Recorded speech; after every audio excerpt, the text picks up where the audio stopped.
이 우리나라의 여행 관광 산업은 인바운드와 아웃바운드, 그러니까 우리나라 국민과 외국인이 우리 국경을 넘나들면서 소비하는 매출 비중이 약 85%로 상당히 큽니다. 지난해 코로나19 대유행으로 전 세계 나라가 빗장을 걸어 잠그면서 우리 여행 산업은 초토화됐는데요. 올해 들어서도 1월 한 달 동안에만 60곳이 넘는 여행사가 폐업하는 등 여전히 침체된 상황입니다. 자세한 내용은 유찬 기자와 함께 이야기 나눠보도록 하겠습니다. 지난해 우리나라 관광 산업이 그러면 얼마나 타격을 크게 받았었느냐, 그거 수치로 좀 확인을 해주시겠어요? 네, 우리나라가 관광업으로 벌어들인 돈인 관광 수입 자료를 보면 지난해 11월까지 관광 수입은 71억 달러입니다. 전년도 같은 기간과 비교해 64% 감소했습니다. 게다가 아직 발표되지 않은 12월 금액을 합쳐봐도 글로벌 금융위기였던 2008년에 97억 달러에도 크게 못 미칠 것으로 예상됩니다. 쉽게 말해 지난해 우리 관광업계의 수입은 12년 전 수준으로 쪼그라든 셈입니다. 그러면 현재 여행 기업들 상황은 좀 어떻습니까? 네, 물론 상당히 어렵습니다. 규모가 가장 큰 하나투어조차 직원들 월급을 주지 못하고 무급휴직을 이어가고 있는 상태입니다. 지난해 1,146억 원의 영업 손실을 기록했고요. 어제는 본사 사옥을 팔아 현금을 확보하겠다는 발표를 하기도 했습니다. 중소여행사들은 줄줄이 문을 닫았습니다. 1월 한 달 동안 폐업 신고를 낸 여행사만 64곳에 달합니다. 하지만 이 같은 수치도 실제 영업을 하지 못하는 여행사들을 모두 담아내지는 못했다고 하는데요. 왜 그런 것인지 설명 한번 들어보시겠습니다.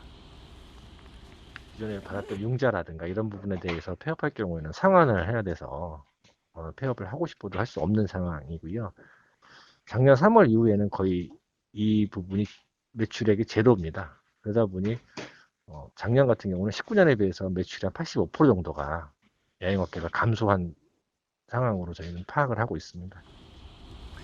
어떤 매출이나 실적 측면에서 저희가 보고 있는데 조금 더 느낌이 확 올 수 있도록, 그러니까 이제 해외로 나가거나 아니면 해외에서 우리나라로 들어와서 관광을 하는 그 사람 수 있지 않습니까? 그건 얼마나 줄어든 겁니까? 네, 사실상 여행을 목적으로 드나드는 사람은 거의 없다고 보면 됩니다.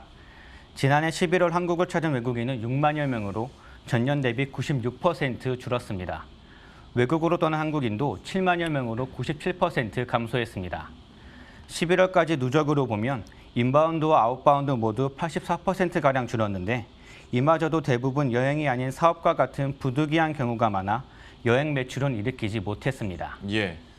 참 어쩌면 당연한 거죠. 2박 3일 여행을 하고 싶어서 우리나라에서 2주 자가격리해야 되고 또 본국 돌아가서 또 자가격리를 해야 되니까 이거는 사실상 할 수가 없는 상황인 건데, 하다 보면 역시 면세점과 호텔 업계의 타격이 또 직접적으로 올 수밖에 없는 상황인 것 같습니다. 이쪽은 어떻습니까? 네, 지난해 국내 면세점 업계 전체 매출은 15조 원입니다. 언뜻 많아 보일 수도 있지만 24조 원을 기록했던 전년에 비하면 10조 원 가까이 증발한 셈입니다. 대기업 면세점도 고전을 면치 못했습니다. 호텔 신라의 면세 사업 부문은 1,273억 원 손실을 내면서 창사 이래 처음 연간 적자를 기록했고요. 롯데 면세점 역시 3분기까지 845억 원 적자를 냈습니다.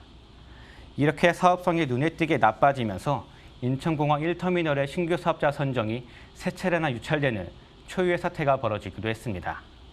현재 신라와 롯데가 운영하는 사업장의 계약이 이번 달 28일에 끝나는데 얼어붙은 면세 시장에 비해서 여전히 높은 임대료 탓에 아무도 선뜻 들어오려고 하지 않고 있습니다.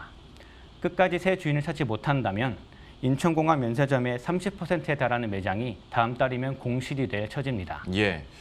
호텔업 상황도 살펴보도록 할 텐데, 저희들도 보도를 통해서 여러 번 말씀드렸지만 지금 이름만 들어도 알 수 있는 호텔들도 문을 닫고 있는 상황이잖아요. 네, 외국인이 주요 고객인 서울 시내 특급 호텔들 사정이 특히 나쁩니다. 서울 강남의 랜드마크 호텔이던 쉐라톤 서울 팔레스 강남은 지난달 말 결국 문을 닫았고 르 메리디앙 역시 이번 달 말이면 영업을 종료합니다. 주요 호텔 체인들도 대규모 적자를 냈습니다. 호텔롯데의 호텔 부문은 3분기 누적 적자가 무려 2,830억 원에 달하고 호텔 신라의 호텔 부문도 578억 원 적자를 기록했습니다. 외국인 전용 카지노 업장도 마찬가지입니다. 지난 3분기까지 파라다이스는 700억, 그랜드 코리아 레저는 361억 원의 영업 손실을 기록했습니다. 외국인 카지노 사업자들은 연간 2,400억 원 정도의 조세와 기금을 납부해 국내 관광산업 진흥에 보태는데요. 올해는 이 같은 재원도 확보하기는 사실상 어려워 보입니다. 그러면 좀 올해 관광업계 전망들도 해보도록 할 텐데 일단 백신 접종 일정도 조금씩 나오고 있고 또 올해 뭐 11월 전까지는 집단 면역을 형성하겠다는 게 정부 계획이니까 이걸 좀 긍정적으로 볼 수 있을지 아니면 아직은 먼 얘기라 여전히 당분간은 좀 암울할지 좀 어느 쪽입니까? 말씀대로 아직 국내 백신 접종이 시작되지도 않은 시점에서 여행과 관광업종의 회복을 생각하기는 사실상 어렵습니다. 집단 면역이 형성되고 다른 국가도 우리와 같은 수준의 방역 체계를 마련해야 자연스러운 통행이 가능해지기 때문인데요.